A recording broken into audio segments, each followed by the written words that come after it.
ಇದು ಬೇರೆ ರಾಜ್ಯಕ್ಕೆ ಸೇರಿಸ್ಬಿಡಿ ಅನ್ನುವಂಥದ್ದು. ಇಲ್ಲೊಬ್ರು ಶಾಸಕರು ಏನು ಹೇಳ್ತಾ ಇದ್ದಾರೆ ಅಂದರೆ, ಪ್ರತ್ಯೇಕ ಜಿಲ್ಲೆಯ ಒತ್ತಾಯ ಮಾಡಿದ್ದಕ್ಕಾಗಿಯೇ ನನಗೆ ಸಚಿವ ಸ್ಥಾನ ಸಿಕ್ಕಿಲ್ಲ ಅಂತ ಷಡಕ್ಷರಿ.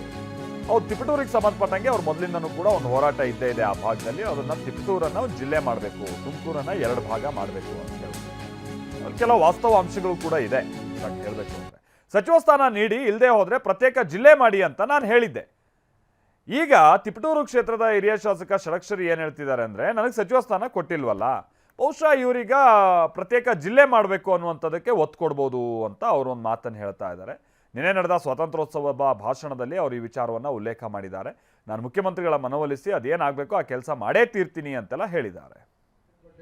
ಬಹುಶಃ ಅದಕ್ಕೆ ಮಂತ್ರಿ ಕೊಟ್ಟಿಲ್ಲ, ಜಿಲ್ಲೆ ಮಾಡಬೇಕು ಅಂತ ನಾನು ತೀರ್ಮಾನ ಮಾಡಿದ್ದೇನೆ. ಅದೇನೇ ಹೋರಾಟ ಆಗಲಿ, ಅವ್ರನ್ನ ಮುಖ್ಯಮಂತ್ರಿಗಳನ್ನ ಮತ್ತೆ ಅವ್ರನ್ನ ಮನವೊಲಿಸಿ ಜಿಲ್ಲೆಯನ್ನು ತರತಕ್ಕಂಥ ಕೆಲಸವನ್ನ ಮಾಡ್ತಾರೆ.